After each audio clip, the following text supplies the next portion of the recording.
Hi. Close your eyes. It's time to discover what starting and growing your own business feels like. Whether your business is bed sheets or skincare or jewelry, Shopify's with you every step of the way. Hello? Now, open your eyes. Feel ready to start and grow your business? With Shopify, you'll get the tools you need to nurture your growing business and feel the same satisfaction as listening to this ad. This is Possibility, powered by Shopify. Simply start selling with Shopify today and join the commerce platform powering millions of businesses worldwide. Start selling online today. Sign up for a free trial at shopify.com/free22. Shopify.com/free22. Hello, everybody. Welcome to the Eric Saint Show podcast, a daily show where I discuss news, nonsense, and my personal adventures each and every day of the work week. Oh, God, we got to fix this. The freaking drawstrings on the hoodie. If Rick sees this, he's going to have a heart attack. Rick from TC Paintball. Fix your hoodie that I bought you, Eric Zane. What are you doing? Oh, it's all jacked. Oh, my God. Hello to you all. It is a cold, chilly morning. Major storm blasting in. Getting set to get started. Maureen says, are you wearing a hat and a hoodie? Yes, it's cold in here, man. It's ridiculous. In the winter, it's freezing. In the summer, it's boiling. I think we need to go through with, little insulation or something here. I don't know what the fuck is going on. 23 degrees in Nashville, Tennessee. Are you kidding me? That's colder than it is here in Michigan. What? Maureen says you look like a little kid. All right. Look, yeah, it is. It's actually a little too warm. I've worn this long enough. I'm warm enough. Oh my God, I've got 8 million thoughts going through my brain right now, being that we are 2 days away from my daughter getting married. More on that in a bit. But I wanted to kind of open up because with final words on the big Saint Gasman catastrophe. I'm sorry, Saint Gaslight. Because, honestly, there's some people who will check this out because I'm the only one who will actually elaborate to some degree as best as I can about working with Joe. Because there are a lot of fans of the Free Beer and Hot Wings show who kind of feel a little blue balled. And though I can't really go ahead and speculate recklessly, there are just some thoughts that have been floating around in my brain that no one else is going to discuss because, there's more lawyers involved with the Free Beer and Hot Wings show than there are with this show. Ram says, so do you still have Joe's cell phone number? I have a cell phone number, but I don't know if it's his, but I don't wish to speak with him. I am not interested in that in any way. Nice try. So just a couple things floating around in my brain about all of this. Yesterday, some nice person posted on the subreddit, the Free Beer and Hot Wings show subreddit. Obviously, a lot of you Free Beer and Hot Wings fans who have come along the last handful of years have seemed to take a hard stance against Eric Zane. I'm not saying this to get people to jump ship, but if you are looking for some type of closure with the Joe ordeal, and I would seriously implore you to listen to the first 30 minutes of the Wednesday Eric Zane Show podcast. Eric is able to give you a lot more in 30 minutes than obviously Free Beer was in that brief orchestrated statement from Joe's lawyer. Eric doesn't bash the current Free Beer and Hot Wings show. He just gives kind of a perspective with his memories of when Joe first started on the show and how he progressed. Now, this person's right. I mean, you mentioned my name. They just. This person writes, I listened to it and I liked it. The times that Zane was great on his podcast was talking about free burn hot wings. Well, thank you. I appreciate that. I would like to think that everything I say, though, is the greatest. Make no mistake. If I'm saying it, I will tell you that these are the greatest words you are going to hear all day. This person, and I'm not kidding. This person wrote, how does one find Zane's podcast? And, you know, I don't know how anyone can actually get up the nerve to ask that question. Because if you actually just type my name, Eric, Zane, and podcast, it's remarkable how much comes up. Literally every platform, Apple, my website, my social media, Spotify. I cannot believe that a person would actually ask, how can you say how do I find anything these days? You could put, how do I find my keys online? And they'd probably be able to tell you. My God. That's the big takeaway. How does one find Zane's podcast? Wow, it's a internet-based show. If only there was something I could do to find something online. Wow.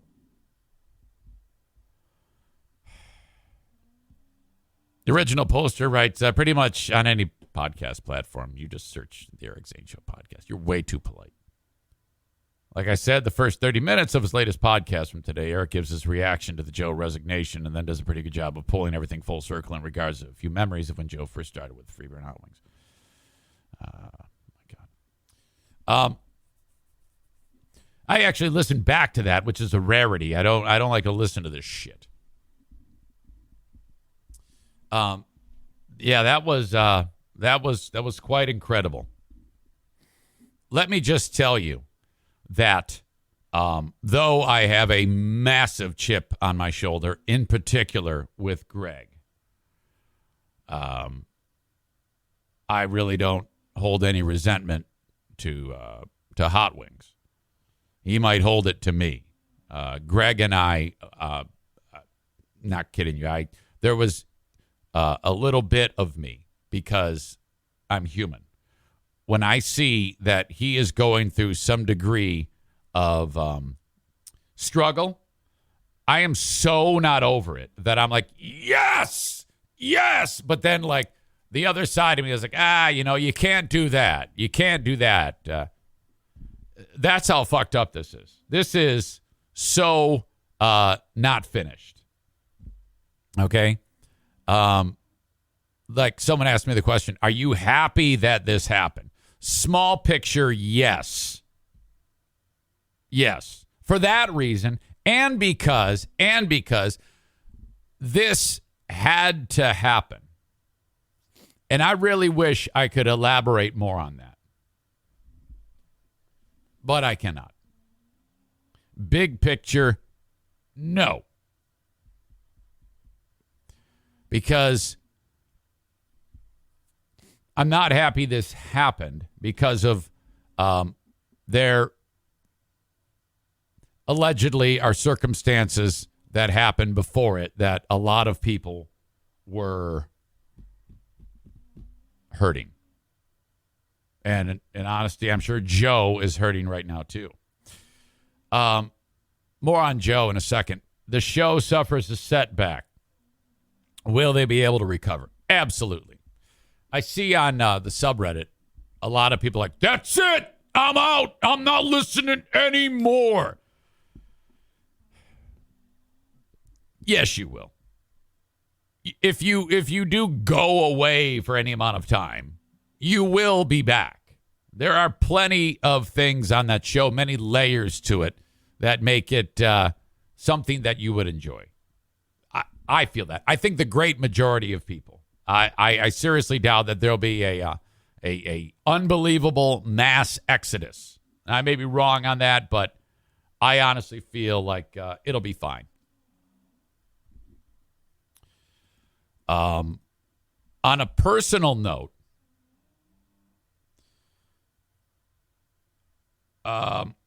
Joe is out of a job. He resigned. Now, in my humble opinion, there was a reason for that resignation. And in my humble opinion,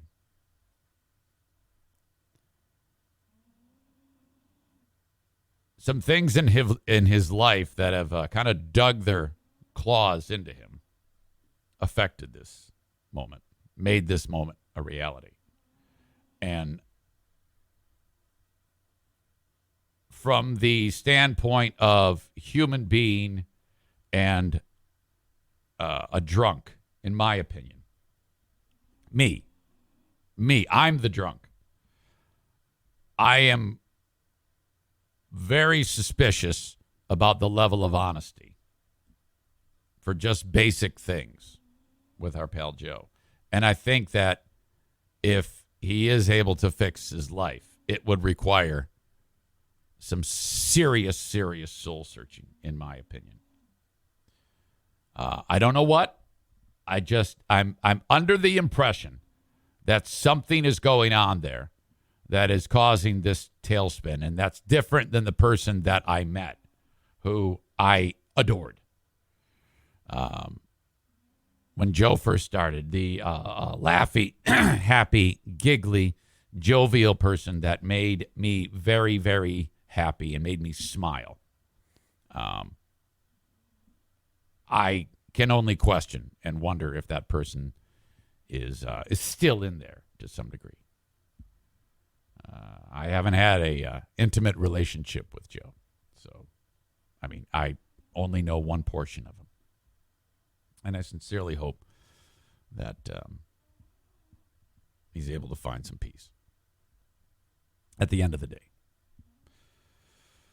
Let's see. I also wanted to get into this a little bit. There was some more discussion, and a lot of people are like, "Yeah, I these audience members for their show, they don't feel like there's any closure, and frankly, you are not going to get anything else. There's some serious lawyering going on there that will prevent them from doing that." I think that if there was ever a moment where Joe was brutally honest with himself, let me just back up. There have been moments in my life when I have been a horrible human being. Most of you don't even know about it, but I have been beyond horrible. And there was a time when I was like, okay, I got to figure this shit out. And the only way this is going to work is if I start to be honest. And until then, there was no hope. None. And then I noticed that the puzzle pieces started to fit a little easier upon, okay. When I stopped lying to everyone, it started to resonate with me to some degree. And then I was like, oh, okay. And then I learned. And then I was able to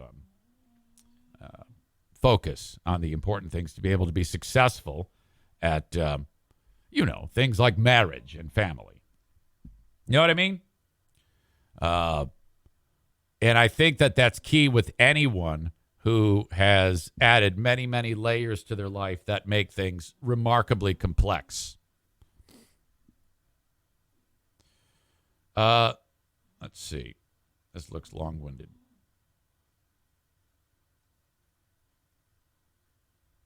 Yeah, a lot of the comments on my own Reddit page. This one in particular, Aram writes, the fans on the Free Beer and Hot Wings Show subreddit are fiery when you mention how, as he puts, I don't know if this is true, talented a contributor to the show Eric Zane was. They get so butthurt. There are 3 main factions on that page. 1, love the current show, hate Zane. 2, hate the current show, like Zane. I'd argue that doesn't manifest that much. And 3, hate the current show, but will defend it if someone mentions Zane. Ben writes, number 3 seems the most prevalent. Ram says, that's been my experience. I try to only comment when I have something nice to say about Eric Zane, probably to great detriment. You put yourself at risk. This person writes, I listen to both almost daily. I get downvoted to hell for mentioning Eric, and more or less the same on the dumpster fire that is the fan Facebook page, which is now filled with pissed off Joe fans. Aram writes, which one is worse? The page formerly known as Zaniacs United or the Segment 18 fan page? Guy says, I'm not part of the Zaniacs group, former Zaniacs group. Is it worth it? No.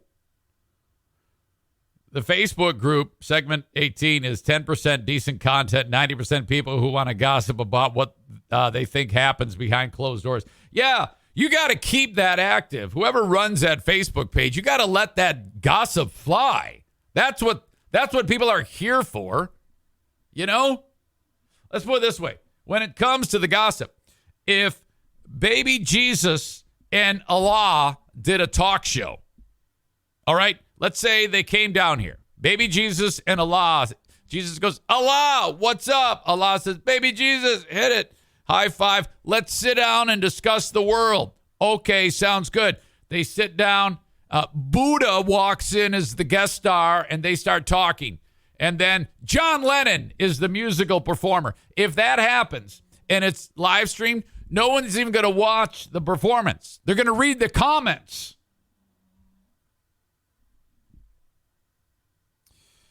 Aram says, it actually is an anti-Zane Facebook group with mostly gross memes referring to a former Zaniac page. See if you can get in. I got kicked out. If you are a vocal Zane supporter, you likely will get booted. It's run by former listeners who I understand wanted to take over control of the show from Zane and were shown the door. I think technically the name of the group is Castaways or something, which, by the way, Andrea is so dense. She wanted to name it Cast-Offs, but she's so dumb. It didn't like register in her brain. So she started thinking Gilligan's Island and called it the Castaways. Like 3-hour tour SS Minnow, you know, Professor Marianne and the Howells. Corey says she's a dumb fuck.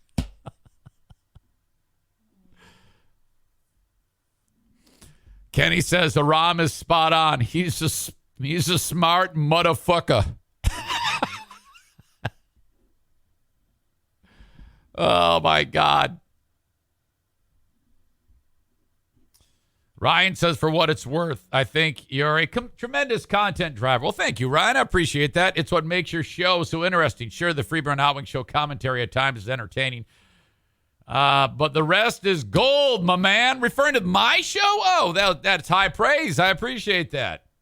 Hey, you know what I love is nice things said about me. Who doesn't love that? I know. I'm just kidding. I'm kind of a simpleton. All right. Let's see. I wrote some notes down. And that is it. There is nothing more to say. That is that. Oh, I take it back. A lot of people are like, what's he going to do now? What is going to happen to him? Well, you know, being the world is what it is. If you were to type his name in, it's going to pull up a lot of weirdo shit. And I'm sure he's aware of that. So that's difficult. That's a tough spot to be in. So industry-wise, I don't know how that works. And just in general, how does that work? Fuck. Now, I don't know. Maybe he got a ton of cash. Maybe he got a ton of money and he can just ride off into the sunset. And if that's the case, good. Really good. My advice is get to work. Get to work on doing what you need to do to be happy. And I'm not referring to going on exotic trips. In my humble opinion, that would mean 90 meetings, 90 days. If, by chance, there is something that could possibly be happening to you that requires something like that. Allegedly, maybe, in my humble opinion. All right. Final prep as we get into the home stretch for this wedding. But before I get into that, I got to say goodbye to a handful of people.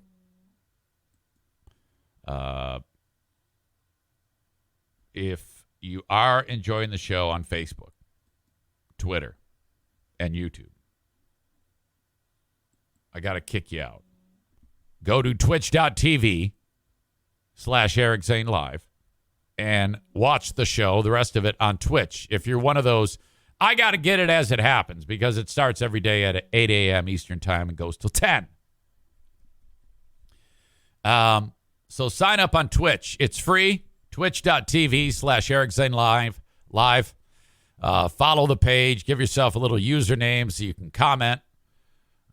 And also subscribe to the channel with your Amazon Prime account. I don't mention this enough. Subscribe to the channel with your Amazon Prime account.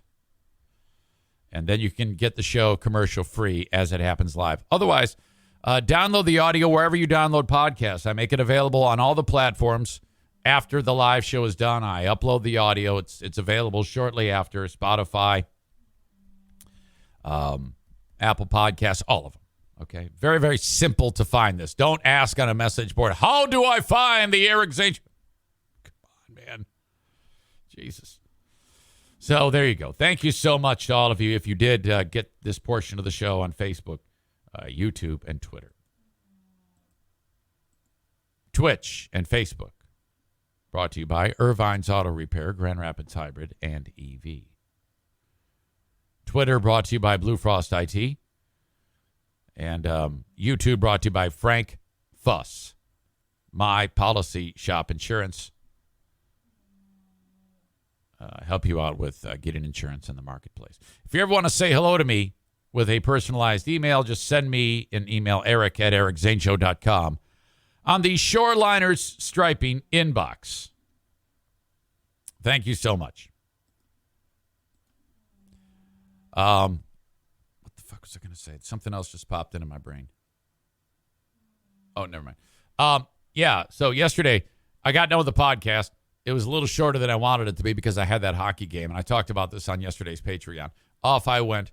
I went directly from the hockey game with 10,000 screaming kids because it was a matinee game. My God, incredible.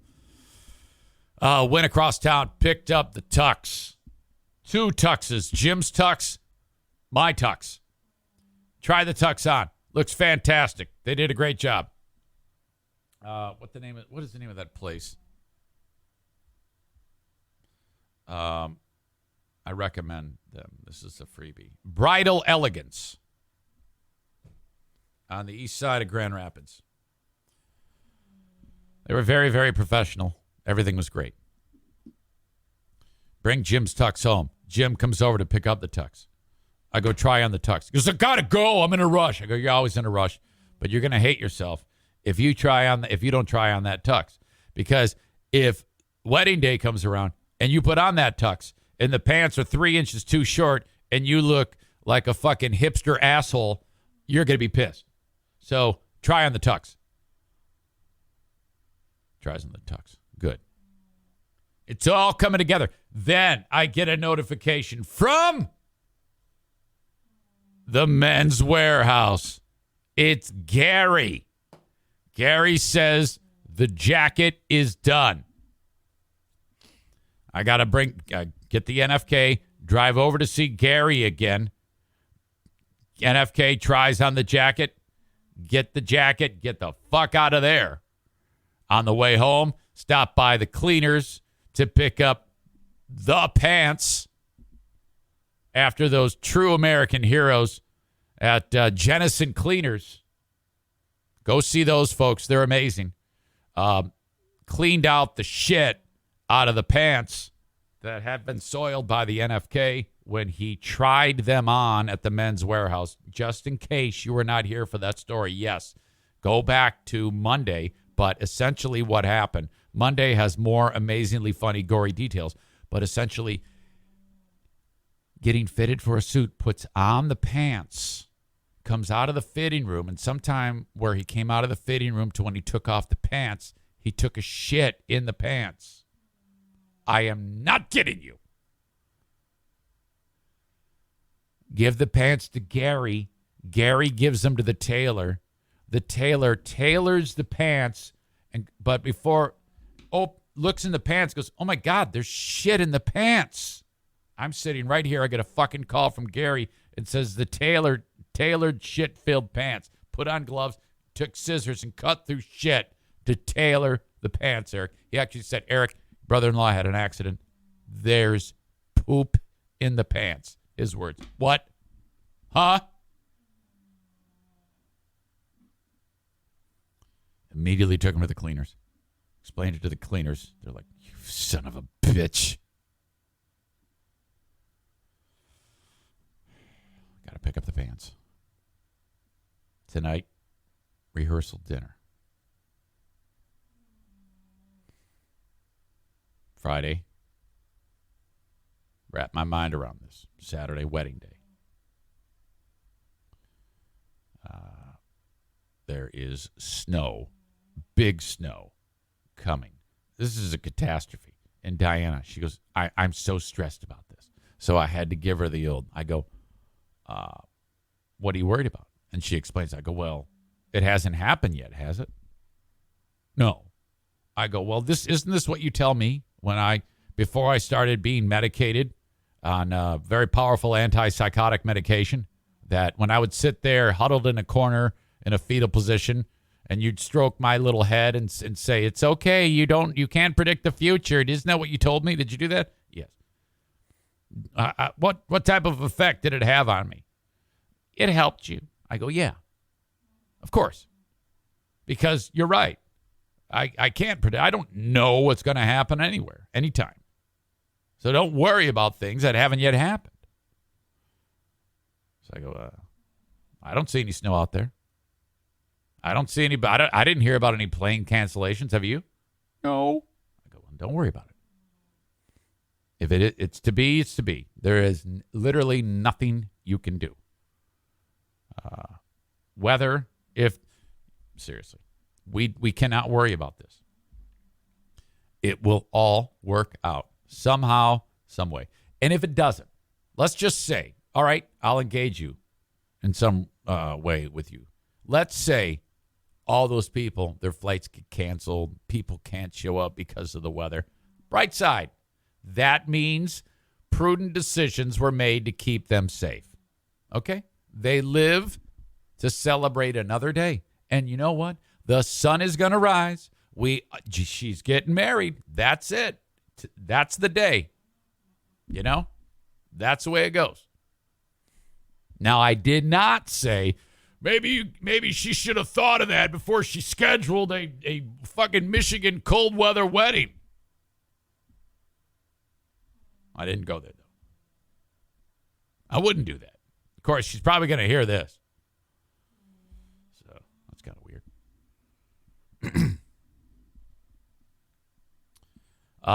The Great Food Giveaway, number 3, happens on the 22nd of December. That is a Thursday. Julie M., Mike Ball, the folks at Irvine's dropped some cash in our bucket yesterday. So appreciative. So appreciative. Now, I'm starting to get a clearer picture on the cost of all of this food to feed 200 families for Christmas. I need 200 hams, 400 cans of corn. You know, 1 can of corn is not enough. You got to have 2 for dinner. So it's going to be the ham, 2 cans of corn, I'm sorry, 400 cans of corn, 200 bags of potatoes, 200 jars of gravy. I make my own gravy. Well, no, don't make your own gravy. It's in a jar. It's perfect. Quit being a gravy snob, for God's sake. 200 packages of King's Hawaiian rolls and 200 pies, pumpkin pies for dessert. Each of these put into a box.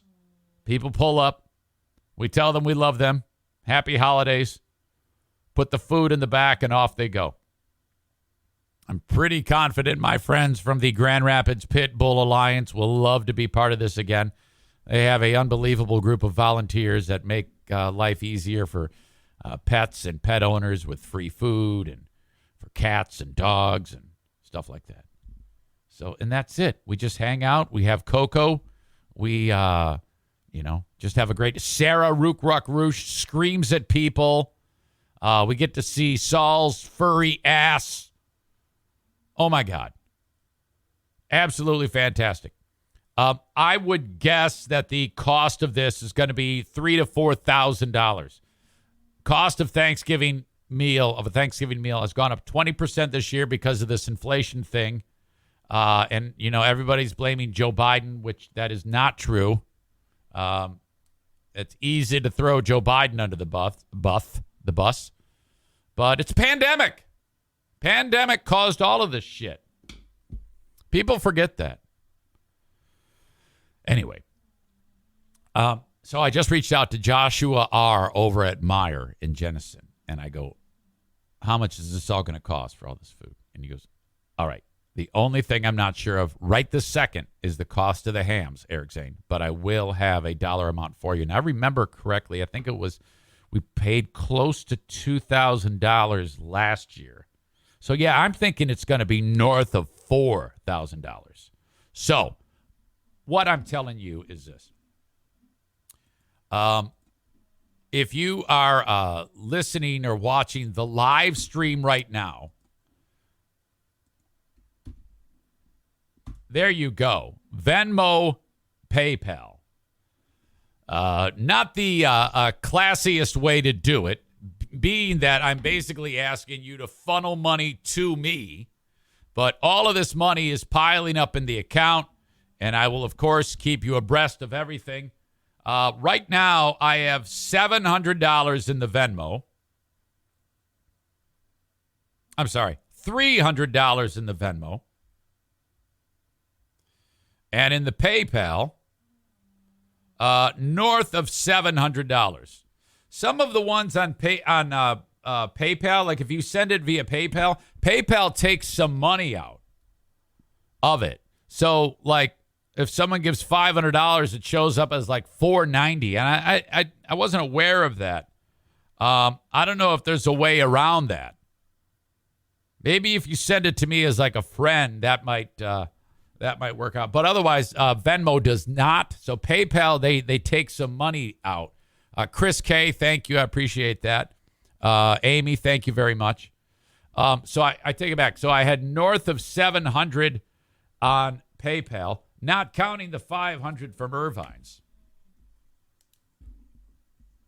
So that's north of $1,200 plus the $300 on Venmo. And that is quite literally with 1, 2, 3. That's like 6, 7 people who have donated. That's the number. That's it.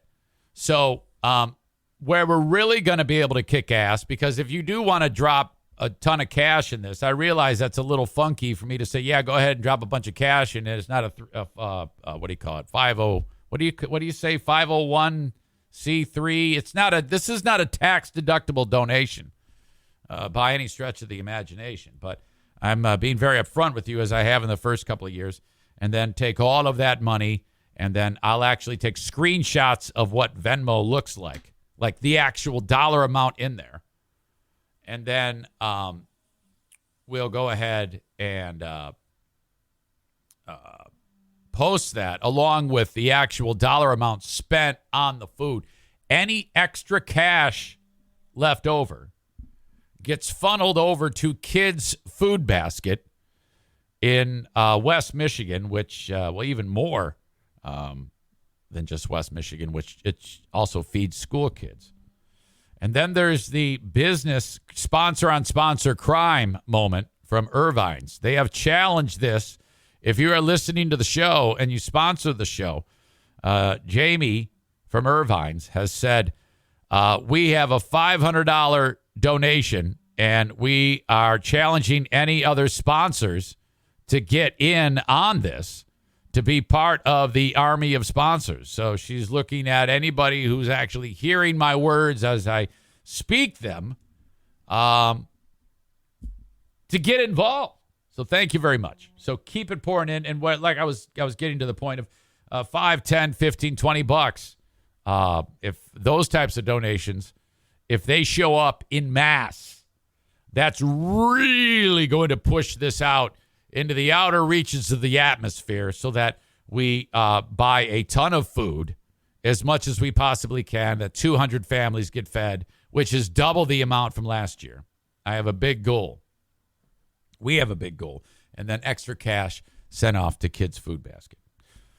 Okay. Now, if in the event we don't actually give the food away, like there's just not enough people that come up during the 2 hours that we're there, which has never happened the first 2 years, but like I said, we're giving away 200 meals here. Then we load up all the food and we transport it over to Mel Trotter Ministries, downtown Grand Rapids, who they are so entirely dependent on these types of in-kind donations. So we'll just transport it over there that day in Mike's big fancy MB distributing trailer. All right, so I'm stoked about that. It's a wonderful time of year. It's a most wonderful time of the year. I cannot get into Christmas music. Around here, they call it Christmas music, which I think is offensive. Aren't you supposed to say holiday music? I mean, what about people who don't actually celebrate? Let's say they're Jewish, or let's say, they just like the being with their family and taking care of their fellow man, but they haven't yet gone down the road of religion. Shouldn't we be saying happy holidays? Megan says if the music is about Christmas, I think it's okay. I don't know about that. I don't know if I agree with that. I think they should have a rotating schedule. So like 1 year, it would be, it's Christmas music on Star 105.7. And then the next year, it's Hanukkah music and just play it all, Sean says, nice cancel culture logic. Kyle says, I celebrate Christmas, so I say Merry Christmas. Wait a minute. How can you celebrate Christmas? Aren't you a non-believer? Wait a minute. Aren't you like an atheist or something like that? You just said, I celebrate Christmas.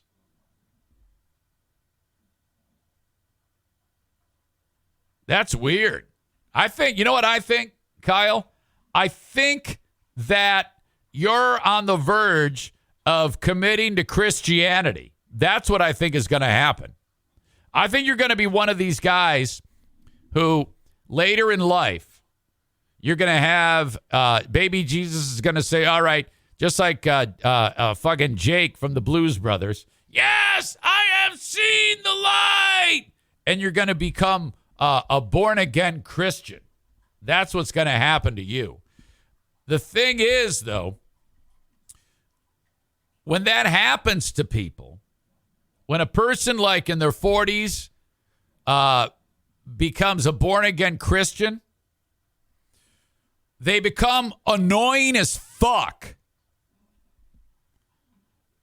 I'm a Christian, and if you're a born-again Christian, I want to punch you in the stomach.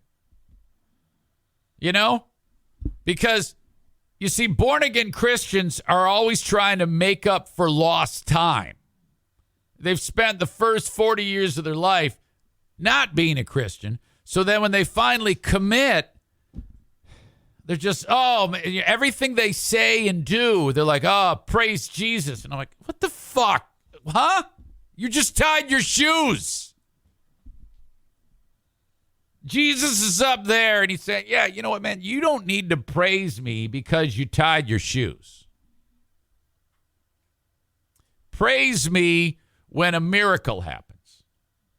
Those are the things that I would like credit for. But if you have the ability to tie your shoes and get to work on time and not beat up chicks, I do not want you to go around and give, it's embarrassing. It's too much.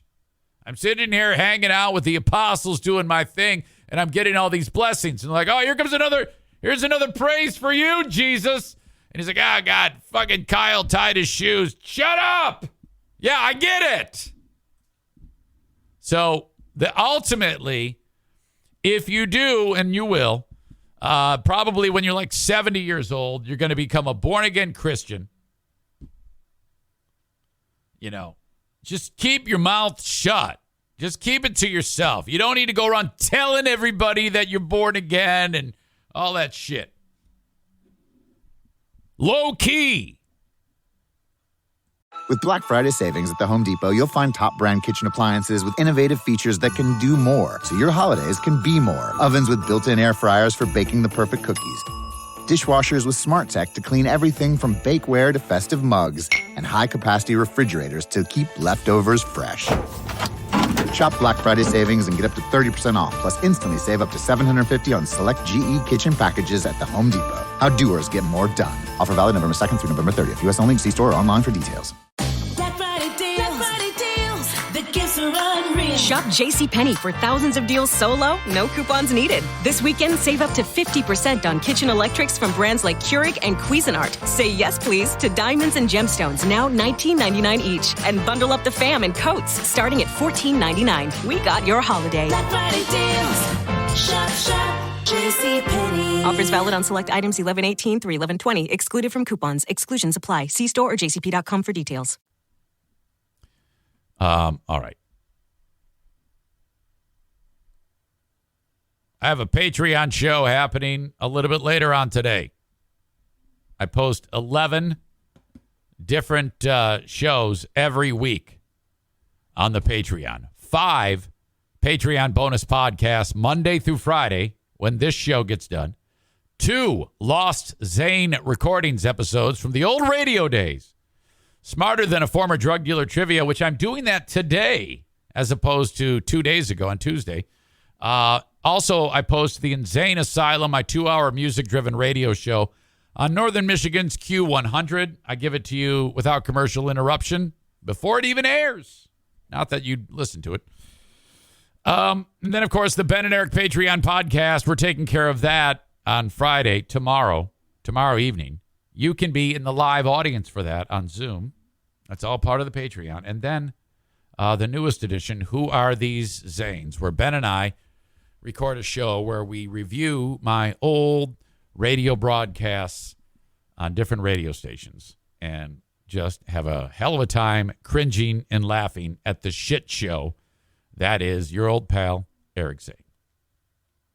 All on Patreon. I suggest trying it for just 1 month. $5 or $10 a month. $5 is all the audio for that month. $10 is all the audio and the video and the live streams. If you like it, convert it to a yearly, and I'll knock 10% off of the price. Thank you, thank you, thank you. The Mario Flores Lakeshore team of Van Dyke Mortgage invites you to reach out to them if you're in the market for a mortgage. 231-332-6505. If you're anywhere in the U.S., you can reach out to them, with the exception of Alaska, Hawaii, South Carolina, and Maine. The Mario Flores Lakeshore team of Van Dyke Mortgage. Hang on, my brother Paul is calling me.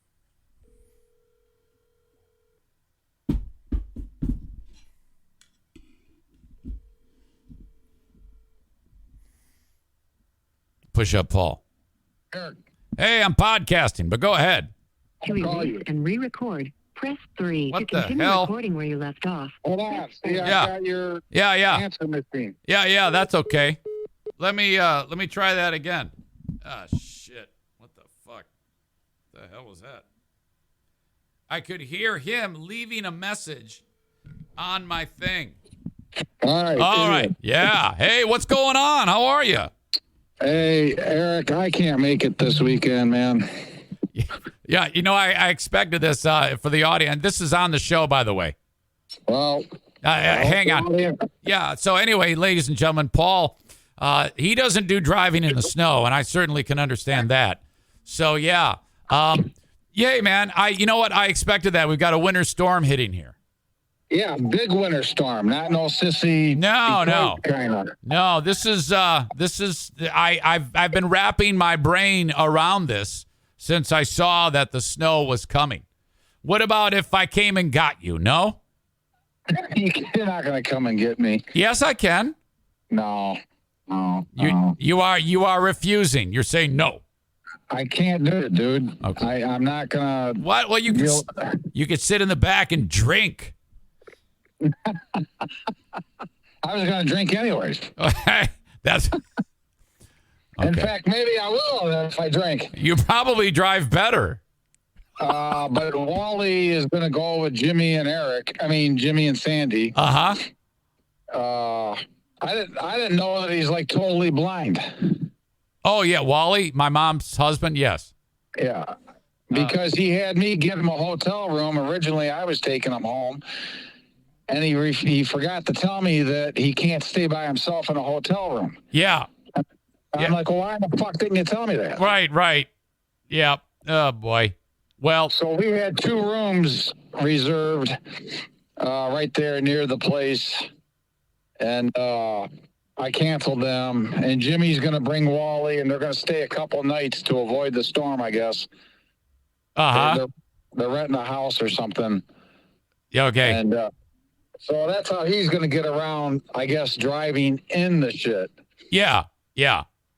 Plus, I think wasn't there a time when you were driving and you didn't you get in some major wreck and cause the interstate to shut down in Tennessee? Not quite, but yeah, I blacked out. Your audience will love this. And I drove for 8 hours and fucking don't remember any of it. Now, but you weren't intoxicated. No, and I woke up. That's happened many times. Trust me. Coming here to work, I ended up right near our house in Warren, 30 miles past my exit. So it's like as soon as you get behind the wheel, you just kind of lose your mind. Yeah, and that's why I don't drive for the city. Okay. Sandy, back in June, July, when we set this thing up to come to the wedding. Yeah.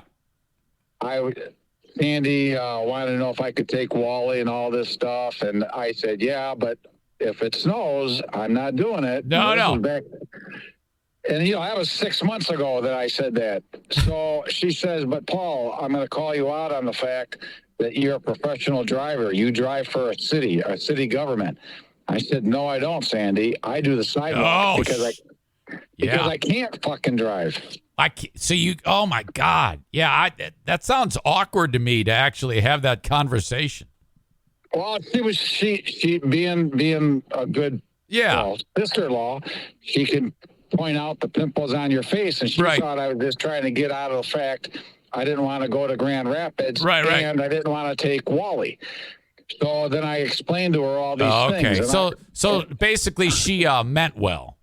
Yeah, absolutely. I didn't take it as an insult. Right. Well, like you said, family, we can have those conversations. Right, and it sounds on paper as a cop-out, but I do not drive for the city.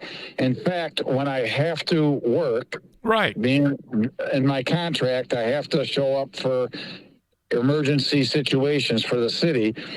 Right. Now, I lose all my overtime because I rent a hotel room. So listen to me. Now, just hear me out, and you don't have to commit to this. Are you telling me that if I went, because I have free time tomorrow, I could come get you. I have a place for you and your lovely daughter to stay. and then I could bring you home on Sunday. I can't do it on a Friday anyways, Hoss. I got to work. I'll come get you when you're done working. You're not going to come down here on a Saturday in a blizzard. No, it's a Friday, and I work Saturday morning. Well, you got work Saturday morning. Holy shit. Yeah, Okay. Me and Goose were going to come up. No, you're right. Without Wally. Right.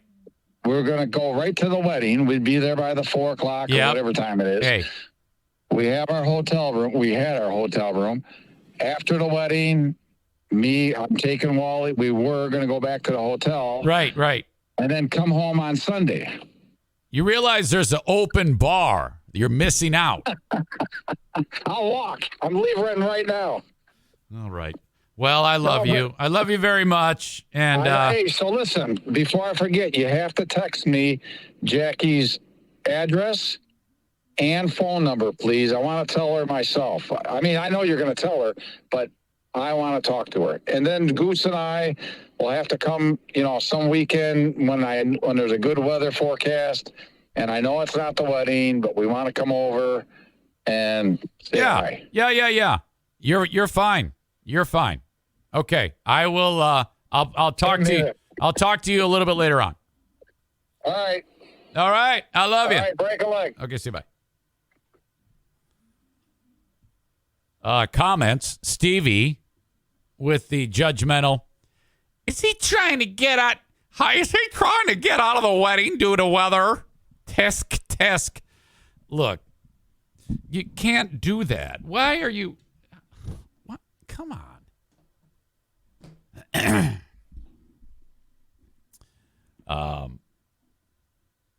Sarah is trying to suggest that she should be at the wedding. Oh my God, I can just imagine that. Hey, hang on. Jersey, knock it off. God, I hate that. Chris writes, it's slippery as shit out right now. I slid past one intersection already this morning. Sarah says, push-up Paul is now Pussy Paul. Fucking shit. Well, Kenny adds, this is where Diana's worrying starts to take shape and actually happen. Oh, boy. Yeah, it might. It might. And if that's the case, again, our arms are too short to box with God. Stevie says, I'll be your +1. So I think audience members are kind of like circling the wagons for last minute calls. Hey, yeah, you can attend. You're going to need some seat fillers, Eric. You know how to reach me. Aram says, where can Zaniacs send wedding gifts? Oh, God. Kenny putting himself squarely in the crosshairs with should have scheduled the wedding for September or October, maybe. Now, how helpful is that, you dumb dick? That is not helpful in any way. Shut up. In fact, guess what? No, I'm not going to give you a timeout. I'm not going to do that to you. Corey says, invite that troll Andrea. Ugh. God, those people.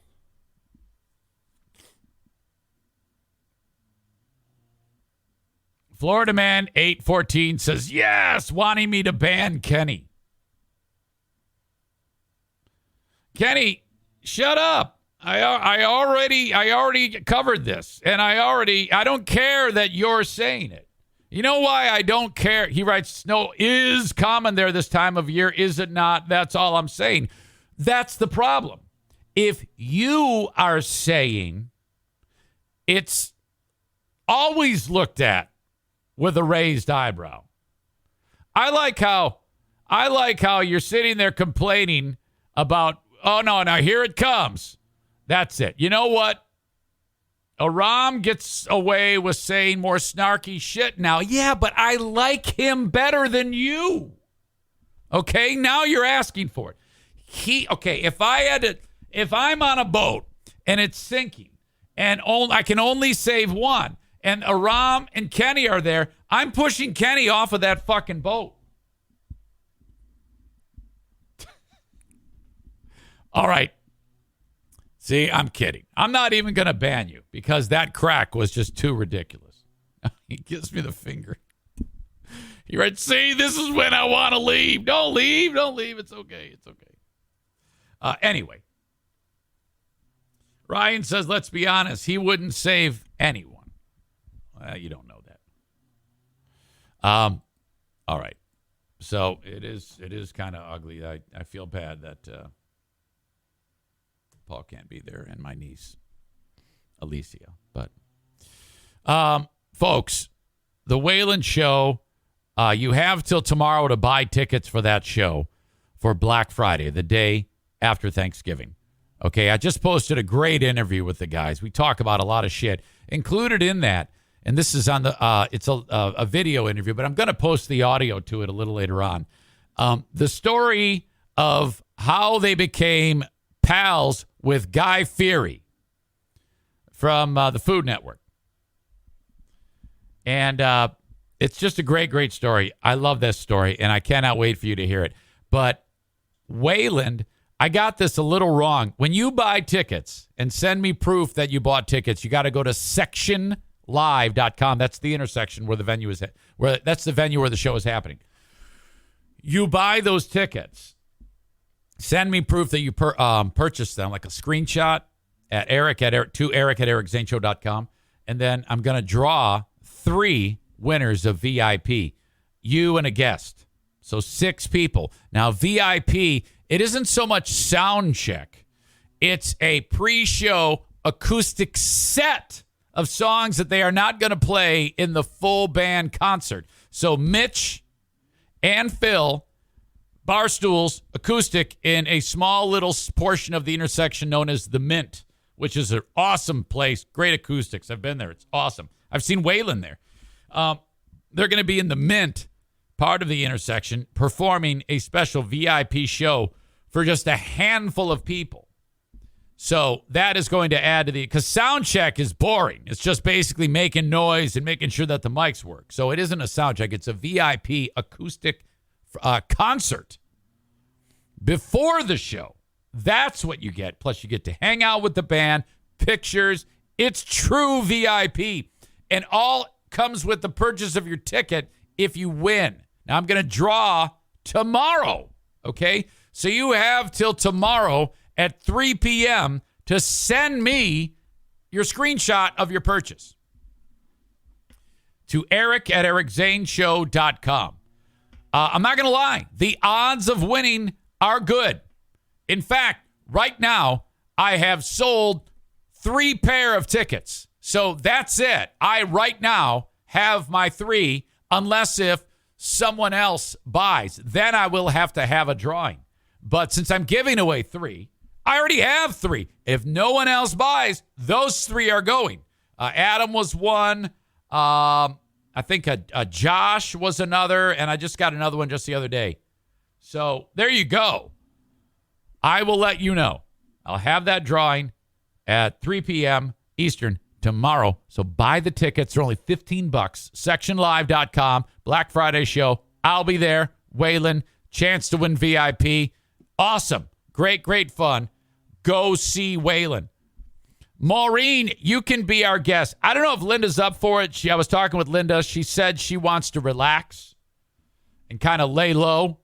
She's been through the ringer recently, so your sweet sister might not be up for it. But if that's the case, you just come with us. Ryan says, is this that band that used to be promoted on GRD back in the day? Oh, yeah, man. That's where they cut their teeth. So there you go. In just a minute, I'm bringing in Kyle from Dumpster Divers. We had a hell of a time last week. It was just fun. I love talking to Kyle. Be bringing Kyle in momentarily. You too can advertise on the Eric Zane Show podcast. Just reach out to me, Eric at ericzaneshow.com, and I will tell you how it works. All right? So simple. Everything's a handshake deal. I've got countless dozens of people who are satisfied with all of the marketing that they've gotten and how effective it's been. So just reach out. No pressure. I'll tell you how it works. Eric at ericzaneshow.com. Longtime sponsor, Irvine's Auto Repair, Grand Rapids Hybrid and EV.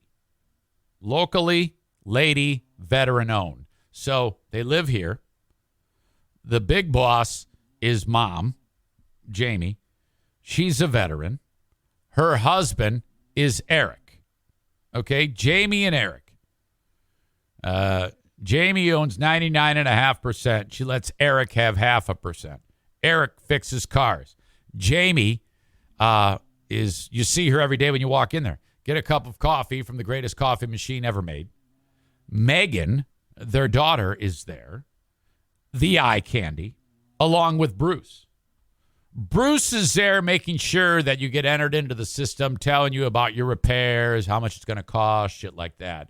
All the while, Megan sits there and you're not even hearing it because you're looking at her and you're like, you got to get the hell out of here. I can't even concentrate on what Bruce is saying. I mean, he's handsome enough as it is. You got to leave. Okay? You're just too gorgeous. And then Jamie, and then you look and there's Jamie and you're like, "Oh my God, now I'm getting double teamed with gorgeousness." Everybody at Irvine's is so attractive that women have gone in and left as full-on lesbians. And men have walked in and left full-on gay. There is a term, I guess, for a man who's gay, but I can't say it. It's a slur. But you get what I'm talking about. These are beautiful people. Irvine's Auto Repair, Grand Rapids Hybrid and EV. In fact, even if you're just driving by along 44th Street, just east of 131, side street called Stafford, you see it? Go down there and just go in and get coffee and just look at how attractive they are and then just leave, okay? Ladies, you will be moist. Dudes, you'll have a boner. The most attractive workforce in the car repair industry is at Irvine's Auto Repair, Grand Rapids Hybrid and EV. It's a simple fact. All right. Speaking of attractive, Joe Martinez from A&E Heating and Cooling. Tu madre es una puta. The creator of Forbidden Spanish. Vete la chingada, cabrón. Vete la quinjala. Vete la chingada, cabrón. A&E Heating and Cooling. Get a furnace tune-up for $79. Now, you drive around Grand Rapids, you're going to see tons of places that offer $79. Some more. I don't think anybody does it less than that. But this is my guy. This is Joe Martinez, who left the big corporate HVAC company because he felt, I think this place is just screwing people. Okay? And I think I can do it better for less. So, if you have something major like a repair that needs to be done, or maybe you need a brand new furnace, go ahead and get an estimate from anybody else. Doesn't matter who. Get two. And then on the third one, make sure it's Joe Martinez. 616-516-8579. A&E Heating and Cooling. He's going to beat those other two. And he'll probably tell you how they were trying to bend you over. All right? Now, make no mistake, Joe is into bending people over. Like if you call Joe on Saturday at 11 p.m. because your furnace is busted, because you never did get a furnace tune-up like I told you to, he is going to bend you over the piñata. I think it's $125 just for him to agree to come see you at that time. So, but if you need your heat, you got to get it turned on. He will help you with an after-hours service call. He might be a little cranky, and you might want to give him a 6-pack of Dos Equis. Joe Martinez, A&E Heating and Cooling. I just realized I'm way late on getting hold of Kyle from Dumpster Divers.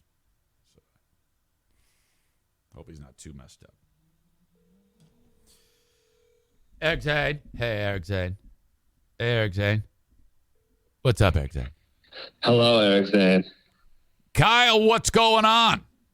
Just fucking chilling, dude. It's dumpy time. Maureen actually gave your segment a new title, Dumpy Time with Kyle. Dumpy time, baby. I tell you what's dumping. It's fucking snow, dude. It's wild out there today. Now, since I sat down here to do this show, it wasn't snowing when it began at 8 a.m. in Hudsonville, Michigan. Is it picking up where you are? Oh, it was wild, dude. So when I left my house, it wasn't too crazy because we don't live that far apart. But then now I'm in like the Wyoming area, and it's a winter wonderland out here, dude. Oh my God, are you actually venturing out in this shit? No, nope. I don't have to today, so I'm just chilling in the office. So it's chill. Fair enough. Kyler writes. He I think we talked about this before. He wants to know. He writes, did he quit Chibians? I think Chibians is resting, right? Yeah, Chibians is not dead completely. It's just I'm reformulating it somehow. And when I say I'm reformulating it, I've given myself no deadline into when to figure that out.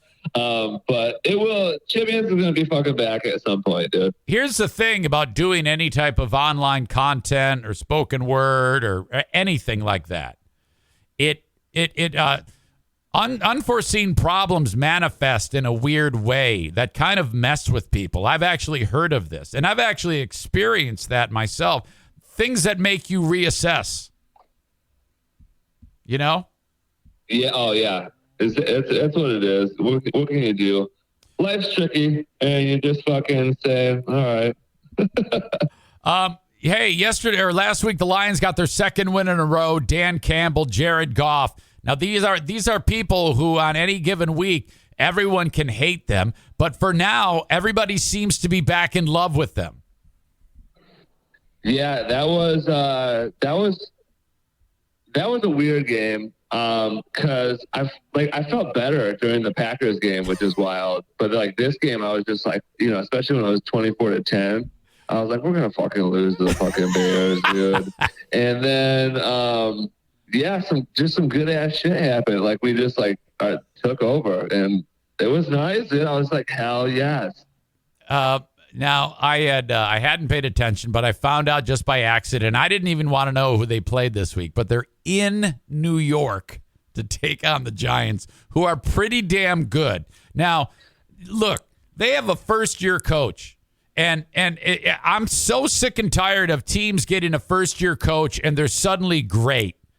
I know. Why the fuck can't we get that? Why is it like, we'll be happy if we win one more game than we won last year? Why is that? Right. Here's the fucking thing about the Giants, if you ask me. We're going to fucking beat them, dude, because they're not even – I don't get it. Like, they're not good. You know what I mean? Like, they got a good running back. That's for damn sure. And the quarterback is, 10% worse than Jared Goff. So I think we should fuck them up. You know what I mean? Don't do it. Listen, we're probably going to come up with some sweet-ass game plan to shut down the running back, and then hopefully we just win it by, 3 points. Dude, do not do this to yourself. Do not do this to yourself. Don't convince yourself that they're going to win. Don't do it.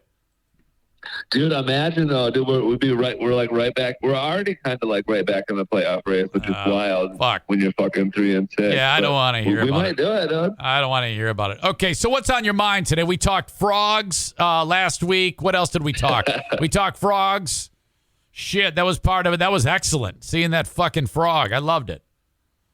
I know. That was a good story. I do got a couple of stories I fucking pulled up. I'll start with the stranger one. All right. You'd say. And and by the way, as you talk, I'll be able to pull these up and you'll be able to see them. Oh yes. Okay. Fuck. So this one is I googled hilarious news November 2022. But this first one is there's actually no pictures on this one, so you don't have to pull up if you don't want to. Gotcha. But it's actually very fucking short. But this thing is, hold on, 4 paragraphs, and it took me on a fucking emotional roller coaster. So let me just tell you about this fucking story. Okay. So the title is TSA, and then a colon, meaning TSA said this, right? Yeah. And it says, handgun found inside raw chicken in luggage at airport. Right? So immediately you're like, what the fuck's going on? You know what I mean? Like, right. Somebody, you're like, are they transporting, like trying to like sell the guns? Or like, is someone like, I need to fucking kill somebody in Arkansas and I fucking need to get this gun there somehow? You know what I mean? Yeah. So starts out very fucking intense. And so like the first 2 paragraphs are just stupid. They're like informational or whatever. They're like security officers, blah, blah, blah. They found the handgun, blah, blah, blah. They're not going to identify the person who they found the gun. But here's where it gets wild, right? So you're already like, you're not triggered, but you're like, your energy's up there. You're like, what's going on with this gun and the chicken? But then listen to this last fucking paragraph, okay? It says, according to TSA, fresh meat, seafood, and other non-liquid food items are permitted in both carry-on and check bags as long as they are packed on ice. And unloaded firearms are also allowed to be transported in check bags. And so it's like, right. Why is this a fucking news article? You know what I mean? Like, well, it seem like so fucking crazy. Yeah, but happens. wasn't it? But like, oh, it's totally legal, by the way. Wasn't? But didn't you start by saying that he tried to get it like on his carry-on? No, it doesn't say. Oh, hold on, let me see. Because if he's trying to get it says in luggage. Okay, so it doesn't specify, because if it's a carry-on, yes. Check bags. I mean, if it's carry-on, no, you can't bring a pistol onto a plane. If it's a check bag, then yes. Yeah, so that's what it doesn't say. So I guess this journalist needs to get fucking fired. Yeah, I think that's what it is. I think that's the big thing. I mean, it's if dumb fuck brings fucking fresh food on to a carry-on, I don't even think you can do that, let alone a gun up the ass of the chicken. No, it does say you can bring fresh meat in a carry-on bag. Oh, okay. I think that's fucking negligent. Because if I was fucking chilling on a plane and some dude whips out some chicken out of his fucking luggage, I'm gonna be like, I wouldn't even know. I don't even know how I'd react. Pulls out a fucking raw chicken. I'd probably be equally as like frustrated as when there's a fucking baby crying on a plane. Could he maybe have brought a actual live chicken with a gun up its ass? Oh, dude, that'd be wild. No, it does say raw chicken. I guess it does say raw chicken. So when you fly, I have a hack for you with baby screaming on plane. Have you ever used earplugs? Of course you have, right? Yes. So if you take earplugs and really get them in there, like so deep that you got to get them out with tweezers, it actually is so incredibly quieting, has such an incredible quieting effect that it takes the edge off like 90%. Oh yeah. No, I'm 100% with you. Here's the fucking problem, though, right? This is another little soiree into the life of Kyle. Let me fucking tell you this. I had 2 fucking surgeries on my ears when I was a little kid. Oh. Like one to like, I don't know what it's called, like either putting tubes in or taking tubes out. I don't know what it's called. Yeah, but I know what you're talking about. They did that once, and then they fucked something up. You'd have to look at my medical records to tell me what it was, but they fucked something up. So then they had to go back in there and do it again, but then do some other shit too. Oh. So, and I'm paraphrasing here because I'm not a doctor, but my ears are pretty fucked up, right? Oh, okay. So when I tried to put the fucking earplugs in on the airplane because of like the pressure system, or the pressure or whatever, like I can't do it. Like there's something. They did something within my ears that like does not allow me to wear the earplugs without my head exploding. Oh my God! And you found that out right then and there? Oh yeah, I found it out trial and error, baby. Oh God! Gee, it feels like your head's gonna explode. Yeah, I put them in, and I was like, Because here's the thing too, and I should have known something would probably be fucked up, but I like my ears don't pop on planes. Like I just like there's no pressure. Like I feel like totally fucking regular, like on a plane. So I should have, people are always bitching like, oh, my fucking ears. And I'm like, so I should have realized that like my ears are probably just different on plane. Yeah, you're an alien. And so I was like, I put those suckers in and I was like, I'm going to fucking die, dude. Kyle, I have people inquiring about the person who you thought might have been like a hooker who was smoking out in front of the building. Oh, you know what? I'm going to walk out. I'm going to go look out there right now, see if that fucking lady's out there. I did see her the other day. She was out there for a minute, but then I was busy, so I didn't stay out there. But okay, yeah, she's trying to come back and claim her territory, dude. I still don't know what she's fucking doing out there. If you see her there during one of these moments that we're having, you need to walk up and bang on the glass and have a conversation with her while we're on the podcast. I fucking totally will. Damn it, she's not out there though. No, dude, one of these Thursdays we're gonna fucking catch her, dude, and I'm gonna be like, "Hey, you're live on the fucking EZ show. What are you doing out here, dude?" Hey, did you listen to the old Free Beer and Hot Wing show back in the day? No, I was always like a 96.9 guy. Oh, okay. Like 101.3 when it was more classic rockers. All right. I didn't get into like the newer age type shit. You're an old soul, is what you are. Yeah, super old soul. Yep. Okay, what else you got for us, Kyle? So fucking check this out too, dude. So I did incredible fucking journalism work here, and I'm not just going to tell you this story. I'm also going to link it to this other fucking thing that I also found. Yeah. So this is juicy. Well, it's not actually juicy, but whatever. Have you ever seen that fucking movie called The Terminal starring Tom Hanks? I am aware of it. I actually know that plot. It's a true story, right? Yeah. So anyways, that fucking dude, the real dude, just died. Yeah. For those who don't know, it was a gentleman at an actual airport terminal who lived there inside of the terminal. Yeah. And actually, this one you can fucking pull it up if you want to. Yeah. It's I said I googled like hilarious news November 2022 whatever, but it's the AP News link on there or whatever, and then it just says like the title of it is Iranian who inspired the terminal dies at Paris airport.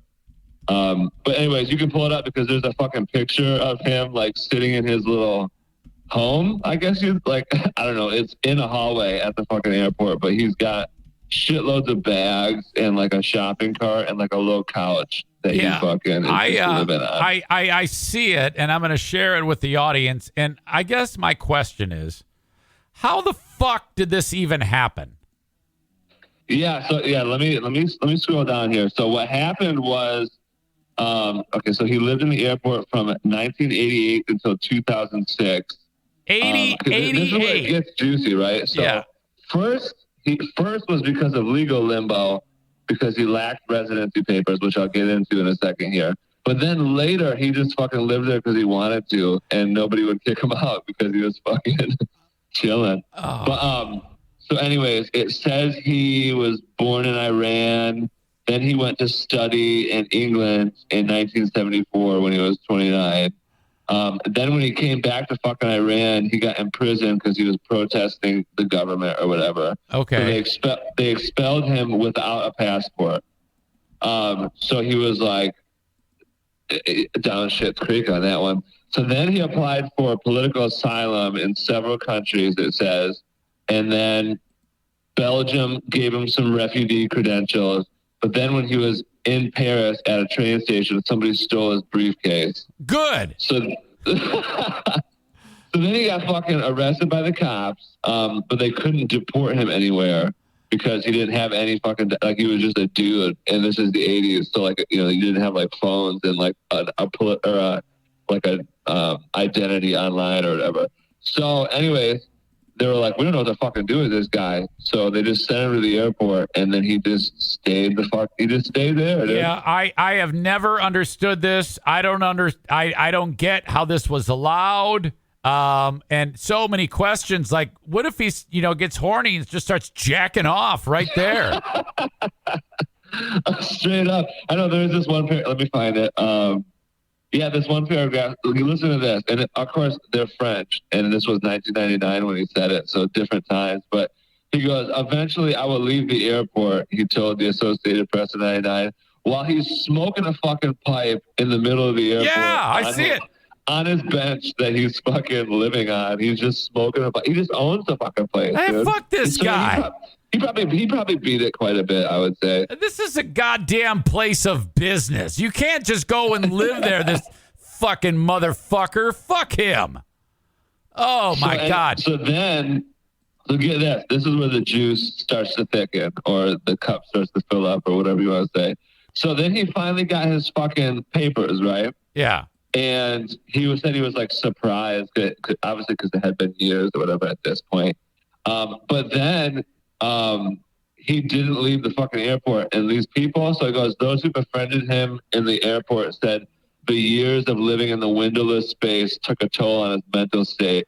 Oh. Right? So, and there was an airport doctor who said that he goes, yeah, he's basically fucked. Like, he's fossilized. Yeah, it just cooked his brain. It just cooked his fucking brain. Yeah, and which I can imagine too, because an airport, it's a lot. You know what I mean? Like, even when you're there, just like passing through a city, like you're like tired, like just like being around all those fucking people. I feel like I've got a clip of him standing next to the movie poster. Oh yeah. And I bet you, and he's got the same "I hate my life" look on his fucking face every time you see the guy, and it's like, and you know that they made that movie and didn't give him 1 red cent for his story. Oh, for not sure. 1 penny. He's probably super pissed too. So you know how it is. So this guy is this is unbelievable, and if you work for that airport, when he died, in the back room they had a party. Oh well, yeah. Who knows? I guess.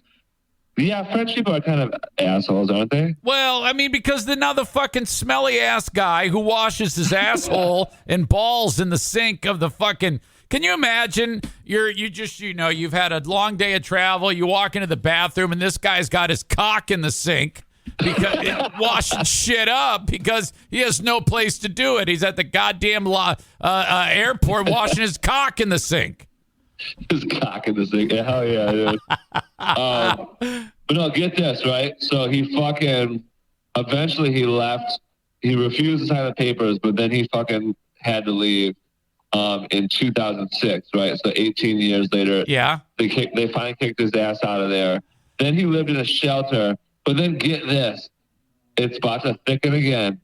Then he fucking, in the weeks before his death, he moved back into the fucking airport. And they were just like, an airport official was just like, yeah, he fucking moved back in. And like, they acted they could do like nothing about it. So anyways, yeah, they let his ass back in, so they must have loved him somewhat. I don't know how because, that would require him hauling his, boxes of shit and grocery cart into the damn airport. Hell, I can't even do anything without getting yelled at by some guy at the gate for not having the proper fucking tag. And this asshole wanders in with all of his worldly possessions and a mason jar full of piss and just kicks his feet up. What a fucking dick this guy is. And then here's the funny part too, right at the end of the article, this journalist, who I'm guessing is just a dumb fuck, right? She starts confusing herself, right? So anyways, she starts talking about the movie The Terminal, right? Which, let me remind you, of course, is based loosely on this story, but is a completely fake movie, right? And it says Tom Hanks plays this one guy who arrives at JFK because his fictional Eastern European country of Krakosia or something like that. Yeah. So there's a political revolution. His papers are useless, blah, blah, blah. And he goes, and then she says, blah, blah, blah. Like he has to stay there while The unrest in Krakosia continues. And then what's the next bit or the sentence that this bitch says? She goes, no information is immediately available about survivors. And it's like, it's a movie, dude. It wasn't real, dude. Oh my God. I'm sure the movie's good because it's Tom Hanks. But this guy's life is incredibly sad. What a horrible life. Jesus. I know.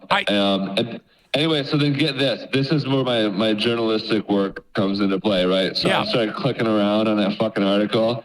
And so there's this other article that says, and this should piss you off, I feel like, right? The article's headline is Tom Hanks pens moving tribute to Iranian man who inspired the terminal, right? So you're like, okay, it's fucking Tom Hanks. He's going to whip out his typewriter. He's going to fucking, write this long-ass thing and, like, be all Tom Hanksy, right? Right, sure. No, this is what fucking Tom Hanks did, dude. He hopped on fucking Instagram, and this is what he did. This is all he wrote. And I would not call it moving by any means. He goes, sad to hear about the passing of that fucking guy from Charles de Gaulle. Then he goes, the airport is not that bad, in quotation marks. And he goes, no one knew that better than Bahrain. And that's it. And I'm like, that's not fucking. So wait a minute. He penned a moving tribute, dude. He just typed 2 fucking sentences. So basically, he said the airport's not that bad. So he gave a airport review. Well, no, it was in quotation marks. So I'm guessing that's what the guy said. The Iranian guy probably said. Okay. I wish I could have Tom Hanks in front of me. I would like to say, boy, that was nice that you wrote that about him. Did you ever give him any of your millions of dollars to help him get the mental health that he needs? I mean, could Tom Hanks be like, fuck no, dude. I was I was living in Greece for like 2 years. You're worth $700 million. Would it have been a nice gesture to give him the care that he needs and the mental health care to have him assimilate with society, maybe reunite him with his family? I don't know. Had that ever crossed your mind in any way, Tom Hanks? No fucking way, dude. Here's what I think. Tom Hanks is, I've always thought this too, and I can't believe we never brought it up at this point, but Tom Hanks, to me, this is in my own mind, so it could be it maybe is. Who knows? But in my mind, Tom Hanks is definitely the most likely candidate to be the celebrity who, like, you think is, like, all nice and, like, a really cool fucking dude, but then, like, you somehow encounter him in, like, a back room at, like, a restaurant or whatever, and like, you say something that pisses him off. Right. And Tom Hanks is probably the scariest fucking celebrity out of all of them, dude. Like, he just fucking snaps his fingers so somebody closes the doors, and he looks at you, and he's like, oh, wow. And then just, like, fucking whips out a gun and just scares the shit out of you. I agree. The next thing you know, his dick's in your ass. Just Hanks in it, dude. Yep. I think that you might be onto something because he is so beloved. It's obviously just a ruse. I know, and there's like I don't know every fucking Tom Hanks movie there is. Although I guess I did see the Elvis movie, and he was kind of like a bad dude in that movie. But there's really no movies that I know of, at least, that Tom Hanks is like a bad fucking guy, right? Not that I can think of. There was a movie called The Lady Killers. It was a Coen Brothers film. He might have been a heel, but it was. Oh yeah, I know. I do know that movie. Yeah. No, man, he's a fucking great actor. There's no question. I don't even care if he is in. If we find out today that he's into human trafficking and he's killed thousands, I'm gonna be like, that's okay because he's so great. All right, hey, I appreciate you. Thank you so much. DumpsterDiversLLC.com. Demolition junk removal. 'Tis the season, right? 'Tis the season, dude. We've got a couple calls both yesterday and today for like cute little old ladies who are like, I got a bunch of shit. Like, help me. And I'm like, yeah, we definitely will. So, it's that season. Dude. It's getting cold out there. So, the laziness of the human race is about to kick in. So give us a call, dude. I love it. Okay. Well, give my best to Emilio and to Tony And yeah, very good. Onward and upward. Okay, buddy? All right, sounds good. All right, Kyle. Thank you. All right, love you guys. Yeah, Bye. man. Look, there you go. Love that guy. I love that guy. You know what I love about Kyle is I'll be like, okay, what do you got? And he doesn't fuck around. He gets right to it. I'm telling you, he's a talent. I don't put anybody on the Eric Zane Show podcast unless they have some skills. With the exception of Ben. I'm kidding. I am so kidding. All right. No, I have not yet taken a peek outside.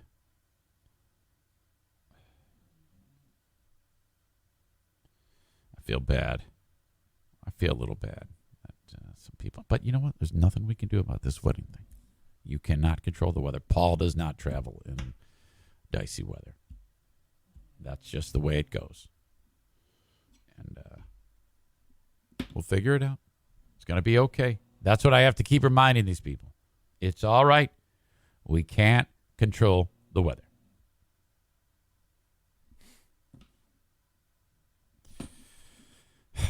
Okay. Before I continue on with, you know what? I think I'm just gonna like go right into this. We've had a lot of weirdo stories recently about workplace tragedies. And I want to thank Kenny for reminding me about this story. Now, Kenny, I know you want to jump on board and give the ending of this story right now. Like right now, I can see your fingers getting they're dying to type out this story. Don't.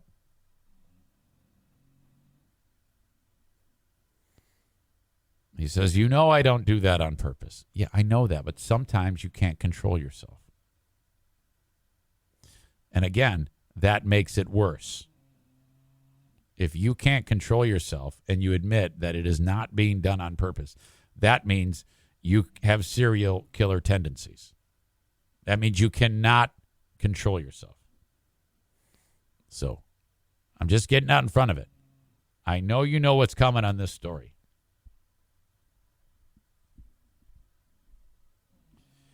In the past few months, we had dude at recycling plant who fell into the shredder, which these incredibly intense machines take enormous pieces of equipment, sinks, metal, all plastics, tires, and in a very quick amount of time, shreds it.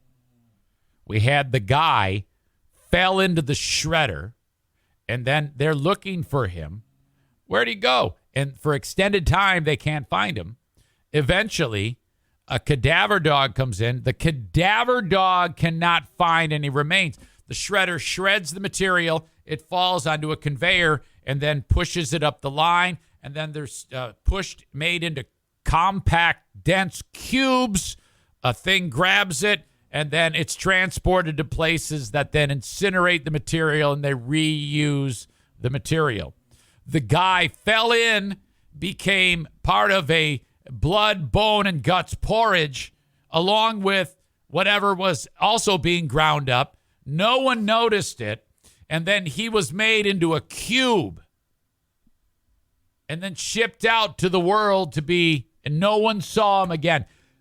The dad of the guy he was the one leading he works there. His dad works at this plant. His dad's like, I can't find my son. Holy shit. Cadaver dogs out. The cadaver dogs aren't finding anything. And then the dad himself found a chunk, like an actual meat chunk. That's all that was left. And they sampled it, and they go, yeah, that's him. So, I mean, that's like, honestly, the most horrible death you could ever hear until the story that I'm about to tell you. Because I think this story trumps it. There was another one, too. I think it was wood chipper guy.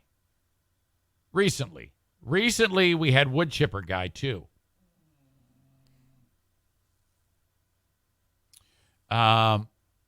this, though,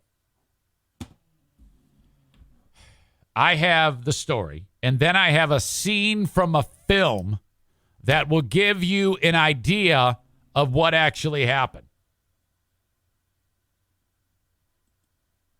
All right? The company in Peoria, Illinois, is Caterpillar. You know, they make all the heavy equipment, earth-moving equipment, bulldozers and shit like that. Well, at the job, there was a dude there, and this is his 9th day on the job. And this story actually happened in June, but the Occupational Safety Health Administration just now levied a fine. Actually, Mapleton, Illinois, I'm sorry. Like it matters. Levied a fine of like $150,000, which I cannot believe it's that low of a fine. In this facility that they make heavy-duty equipment, they have to heat up iron so that it becomes molten in these enormous ceramic containers that hold hundreds of gallons. Imagine like the amount of can hold as much as like a couple of hot tubs. These gigantic things made that are ceramic that can handle the heat of superheating iron so that it's molten, and then they pour it into molds and make components and parts to make the bulldozer. Well, one guy was in charge of that. They said, all right, welcome to your new job. Don't forget to fill out your insurance paperwork and all this shit. And all right, you're going to be in charge of this. And his job is to supervise this fucking thing, this deal. And then so he walked up and he's like, well, this looks really unsafe how I'm on a platform looking down into this. And if anything happens, I'm going to fall into this. They said, no, fuck you. You don't know what you're fucking talking about. This is perfect the way it is. 9 days onto the job, the guy fell into the molten iron. More than 2,000 degrees, he fell into a swimming pool of pure metal hell. I think this might be a faster death than getting caught in the shredder, especially if dude went feet first in the shredder, because the shredders don't move fast. He was instantly incinerated. There are no remains. He becomes one with the metal. If you were to have a Marvel movie, this is how a fucking supervillain would be born. The 39-year-old was immediately incinerated.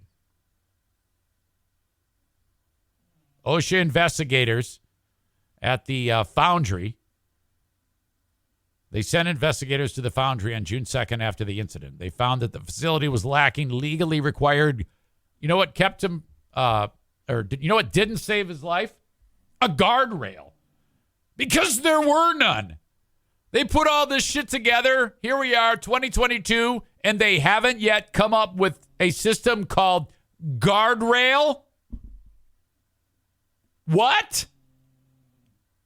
Guardrails and restraint systems to protect workers from falling into dangerous equipment.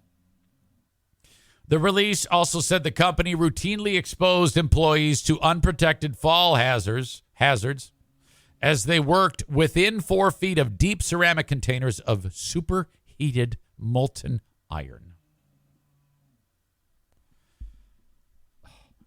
Caterpillar's failure to meet its legal responsibilities to ensure the safety and health of workers leaves this worker's family, friends, and co-workers to grieve needlessly, said OSHA Area Director Christine Zortman in Peoria.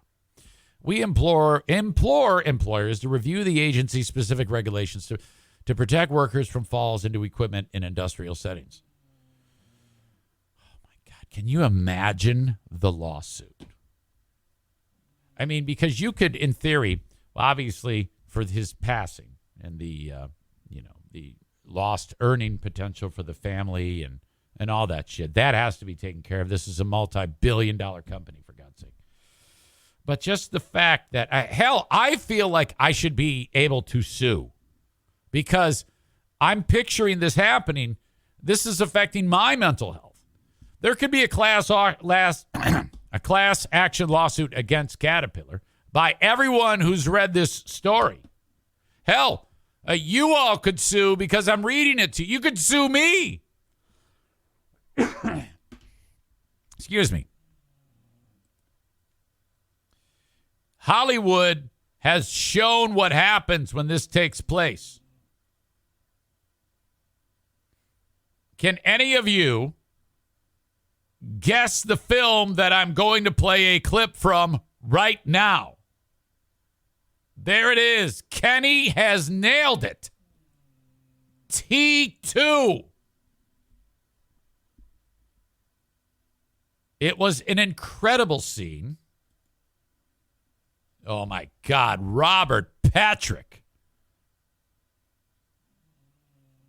In this particular scene in the Foundry, he's right over. In fact, this scene, some of you don't know this. This scene was shot in the exact Foundry where this guy died. Yep, that's true.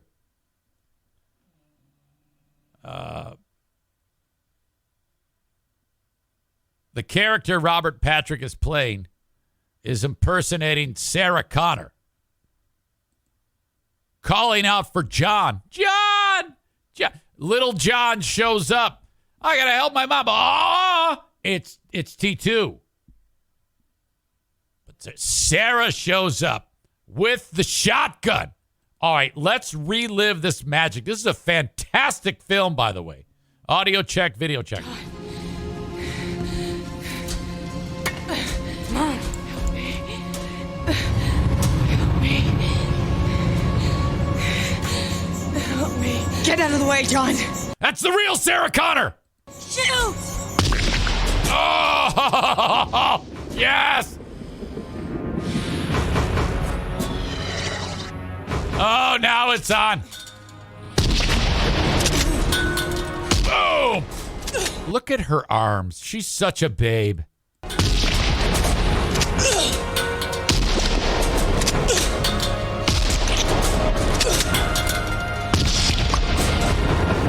Look at, there's the spot. That's where the guy fell in. Now, in the movie, they have a chain there to keep Robert Patrick from falling in. They ended up taking that chain off to make sure that if anyone did lose their balance, they actually would fall into the vat in real life. Oh, no. Click. Uh-oh. And now T2 heals up. Tries again. Oh, no. He waves the mad finger.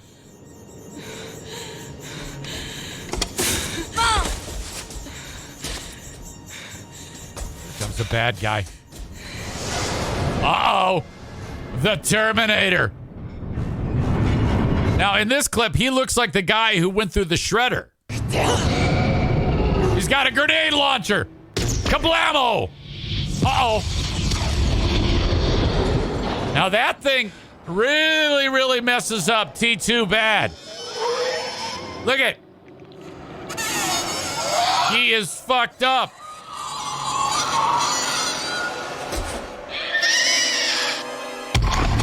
Now, this is exactly like real life, okay? Rumor is that the people who made T2 actually were at the Foundry when it happened in June and pushed this guy in to get more footage like this. This is real audio of what happened to that guy.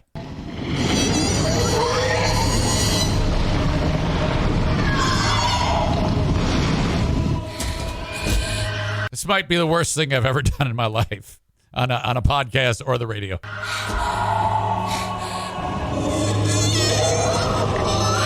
Look at T2's turning in all the characters.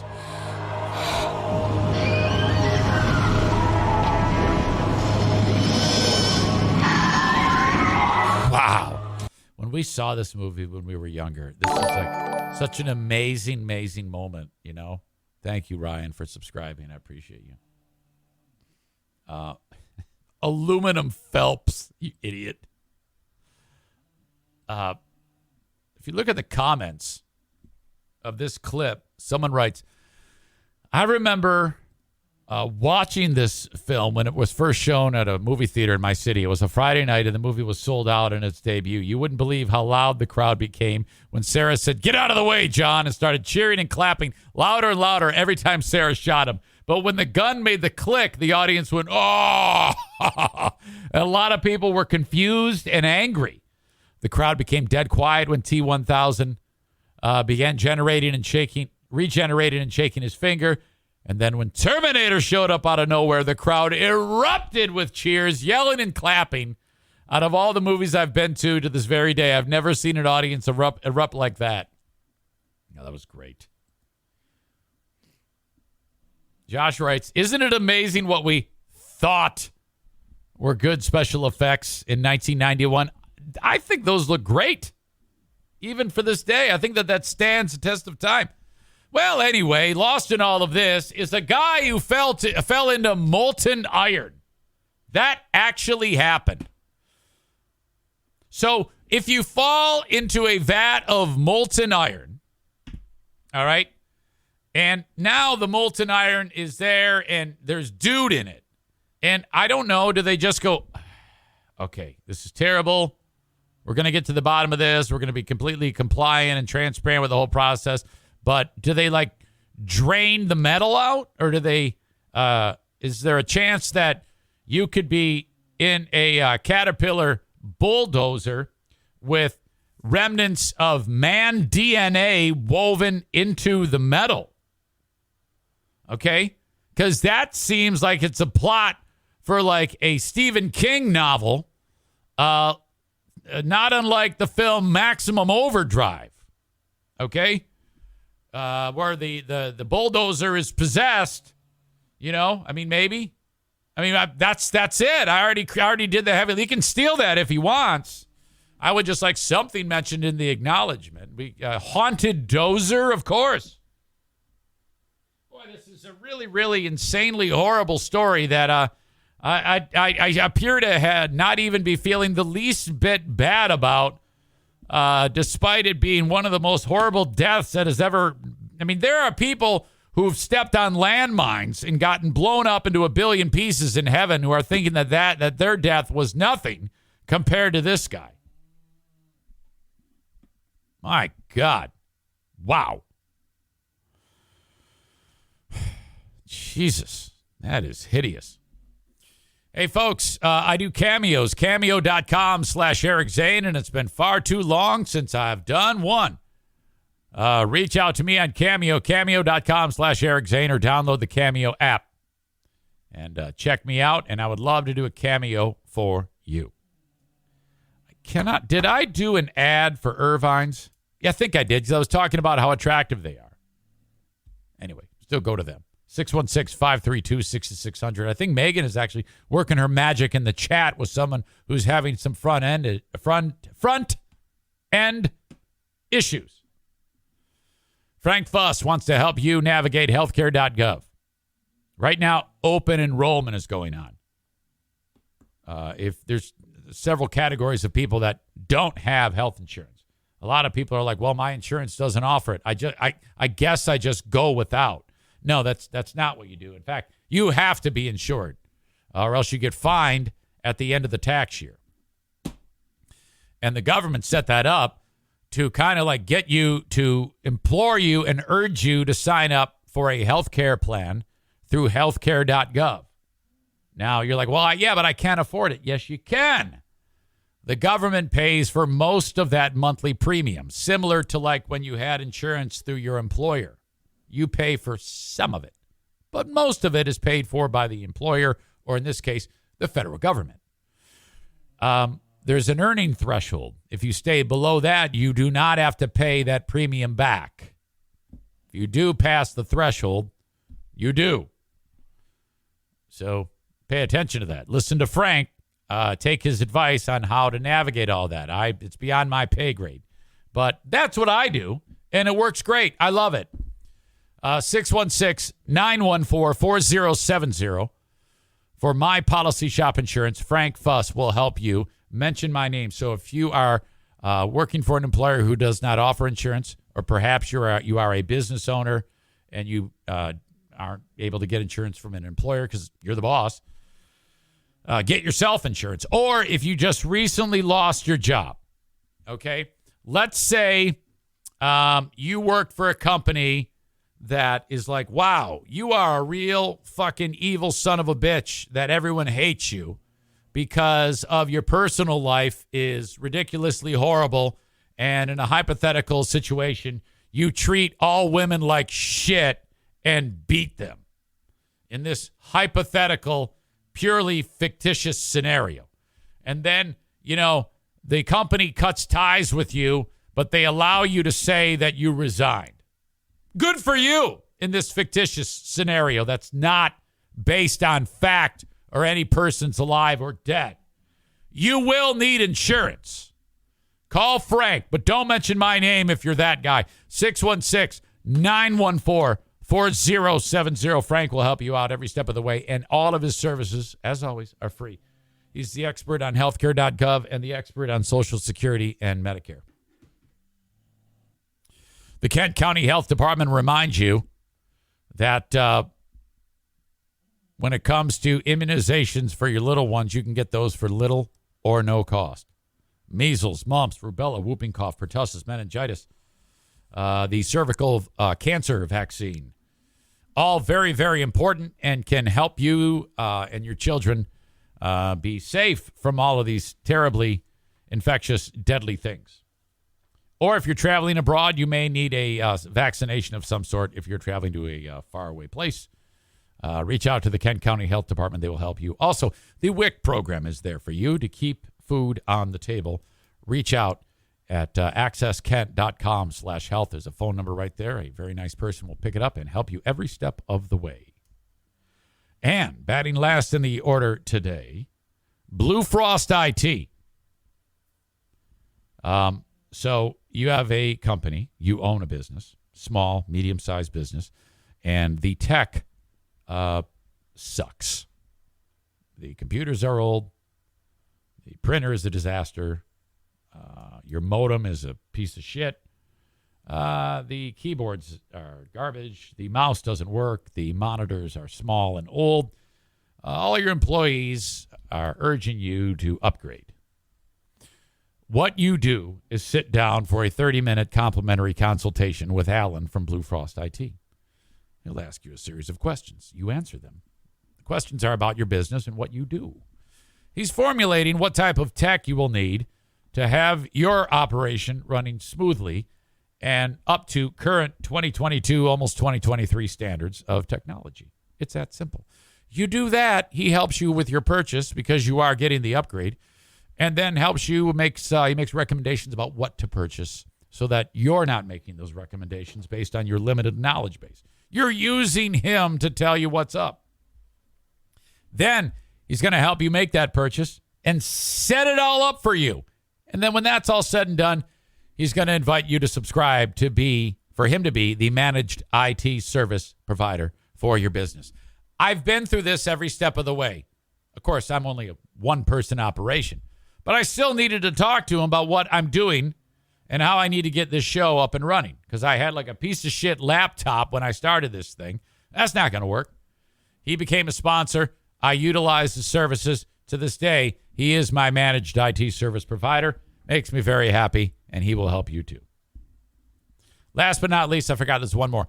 Full House Comedy. If you want to go see a comedy show, I think they're off this week, but back next week. All the shows coming to the area, fullhousecomedy.com. I have T-shirts at ericzaneshow.com. I've got a Patreon. I want you to sign up for it. Ad-free content. 16 hours now a week. 11 bonus shows on the Patreon. On the Patreon, I have a bit of video that I need to share with you And I was just reminded of it. Sarah Rook-Ruck-Roosh sent it along. My God, what an evil woman. You're an evil woman. Evil woman. I can't believe you thought, Sarah, this would be a good idea. Based on what I talked about 2 days ago about the Dan Carlisle song Butterfly Kisses, which, concerning that, before I get to what Sarah did,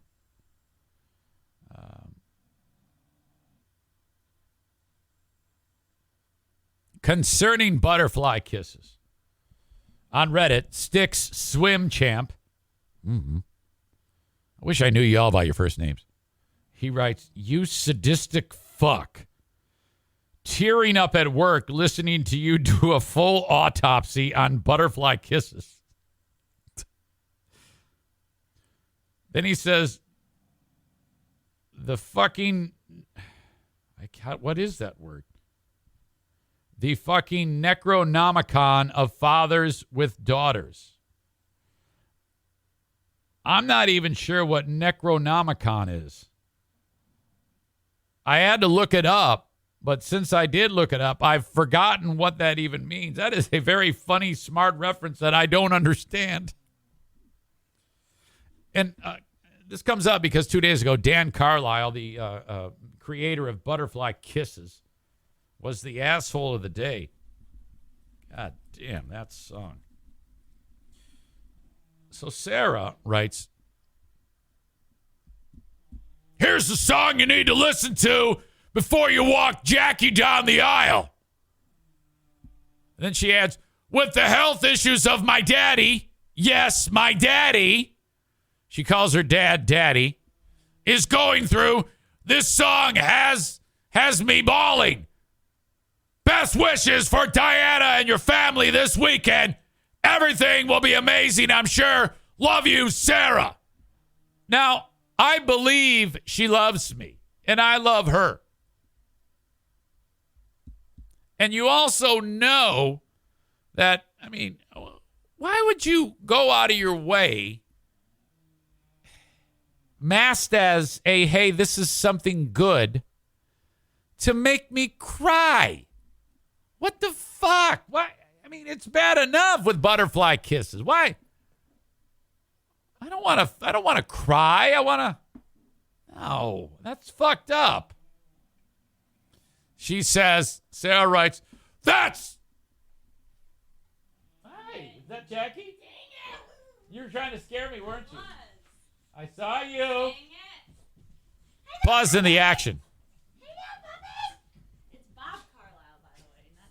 Oh, did I say Dan Carlisle? It's Bob Carlisle.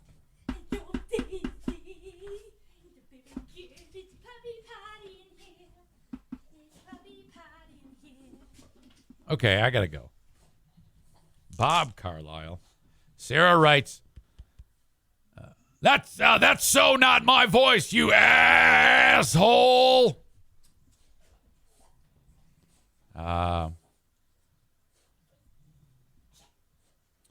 So I will be going over that dumbass song on the Patreon. Hey, I have news for you. Me? Yeah. What? Do you want the bad news now? Uh-oh. What? Uncle Paul can't come. Seriously? He cannot come. Why? Weather. He does not drive in the snow. He warned me. He said, "I am not driving in the snow no matter what." Can someone drive him? I volunteered. It's not happening. Do you want one of the audience to fill his seat? No. She goes, no. Aram says, listen to the song. I'm going to do that on the Patreon. That's what I'm trying to tell you. I'm going to listen to this and watch the video of this fucking song. So the asshole of the day today. Do you have any nominees? Yes. Uncle Paul. Uncle Paul. He can't make it. Come on. He feels bad enough. Bruce. Bruce, no. Can't be Bruce. I don't know. I think it might have to be Sarah. Is it S-A-R-A-H or S-A-R-A?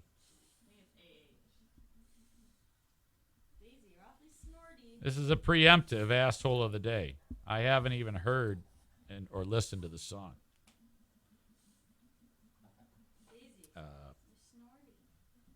Wait, I actually spelled your name wrong. I spelled her name S-A-R-A-R.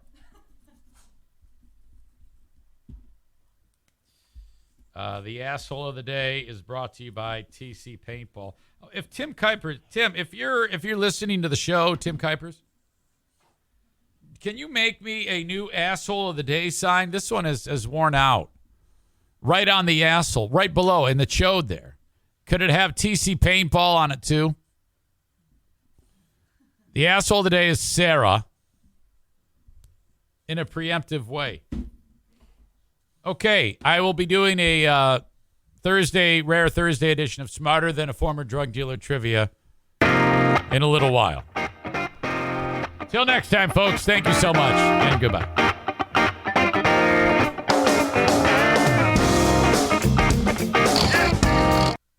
Oops, cow fade. That's it.